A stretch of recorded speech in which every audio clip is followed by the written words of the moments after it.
Olá, um mundo em que a gente vive com toda essa tecnologia não apareceu do nada, né? Ele é o resultado de uma revolução no pensamento que começou, olha só, há 400 anos e que, na verdade, ainda não terminou. Vamos mergulhar nessa história? A pergunta que guia a gente aqui hoje pode até parecer um pouco estranha, mas ela conecta o que há de mais moderno na ciência com suas raízes mais antigas. Quer dizer, como é que uma descoberta super avançada de 2025 pode ter alguma coisa a ver com ideias que surgiram lá na época de Galileu e Newton? Então, vamos começar pelo fim da história, para entender melhor. Em 2025, os físicos John Clark, Michel Devoret e John Martinez foram premiados por um feito que é, assim, extraordinário. Eles conseguiram pegar as regras super esquisitas do mundo quântico e aplicar em coisas que a gente consegue construir e controlar. O conceito principal aqui é o tal do tunelamento quântico. Pensa assim, imagina jogar uma bola de tênis contra uma parede de concreto e ela simplesmente atravessar, sem quebrar nada. Impossível, certo? Pois é, no mundo dos átomos, isso acontece. E o que eles fizeram foi demonstrar essa mágica num circuito elétrico, um sistema com bilhões e bilhões de átomos. Ok, mas para entender como a gente chegou nesse ponto, a gente precisa voltar no tempo. Bastante. Vamos lá para o século XVII, quando o próprio manual de regras da realidade estava sendo completamente reescrito. Antes, o que se tinha era a filosofia natural, que era muito baseada em textos antigos, em descrições. A grande virada de chave foi sair do Aristóteles disse que é assim para o vamos medir, vamos ver o que os dados mostram. Foi uma mudança da autoridade para a evidência. E essa mudança toda foi movida por duas novas ferramentas intelectuais superpoderosas. A primeira foi a ideia de que a natureza podia ser descrita pela linguagem da matemática. E a segunda, a prática de realmente testar essas ideias com experimentos. E usar matemática não era só para fazer conta no papel, não. Kepler usou a matemática e descobriu que os planetas se moviam em elipses e não em círculos perfeitos, como todo mundo achava. Galileu usou para descrever como as coisas caem, e aí veio Newton e, com sua obra Principia, unificou tudo em leis universais. A matemática estava revelando como o mundo realmente funcionava. E aí entra a segunda ferramenta, o experimentalismo, que casava perfeitamente com a primeira. Não adiantava só ter uma equação bonita no papel. Era preciso ir lá, observar o mundo, construir equipamentos e ver se a teoria batia com a realidade. A ciência virou uma coisa prática, de mão na massa.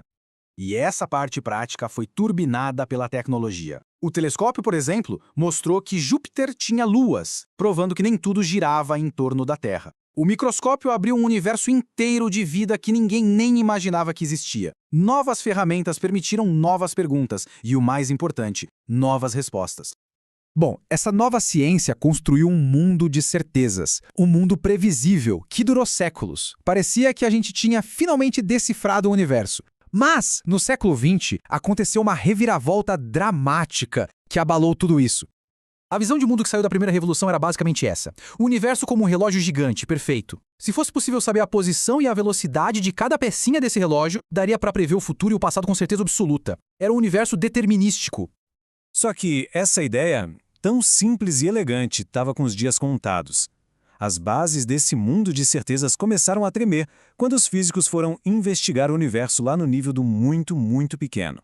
O que eles encontraram foi a revolução quântica. Um reino onde a certeza simplesmente não existe. No lugar dela, o que se tem é probabilidade. Partículas que podem estar em vários lugares ao mesmo tempo. E, o mais bizarro, o simples ato de observar uma coisa mudava o resultado. A certeza do relógio deu lugar à instabilidade do caos. Para ter uma ideia do que isso significa, a metáfora do efeito borboleta é perfeita. Aquela ideia de que o bater de asas de uma borboleta no Brasil poderia, em tese, causar um tornado no Texas. Em sistemas complexos como o clima ou o mundo quântico, a previsão perfeita é simplesmente impossível. Então, o que este gráfico mostra de um jeito bem claro é essa troca. A gente saiu de um mundo de 100% de certeza para um mundo de probabilidades. Descobrimos que as leis da natureza não dizem o que vai acontecer, mas sim o que provavelmente vai acontecer.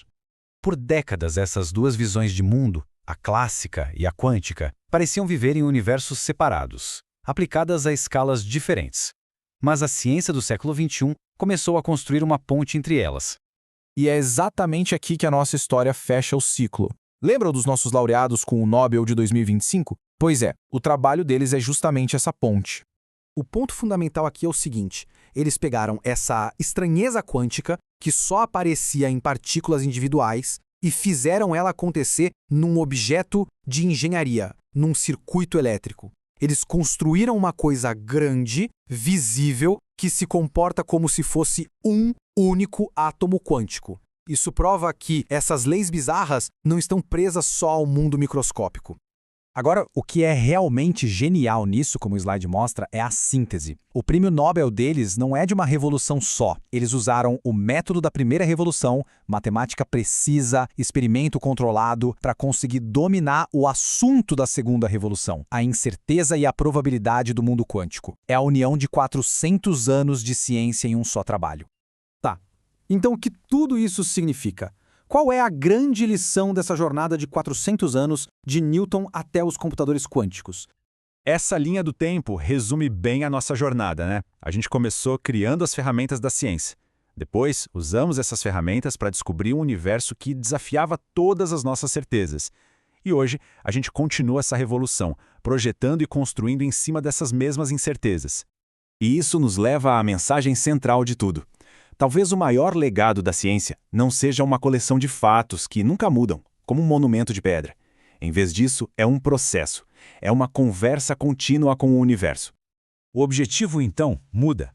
Não se trata mais de chegar a um destino final, às verdades absolutas. Se trata de continuar a jornada, de manter uma atitude de curiosidade, de questionamento rigoroso e, claro, de humildade diante da complexidade do mundo. Isso tudo deixa a gente com uma última reflexão. Se a ciência é essa conversa que nunca termina, e se a gente acabou de fazer uma pergunta e ter uma resposta incrível com o tunelamento macroscópico, a questão que realmente importa não é o que já sabemos, mas sim qual é a nossa próxima pergunta.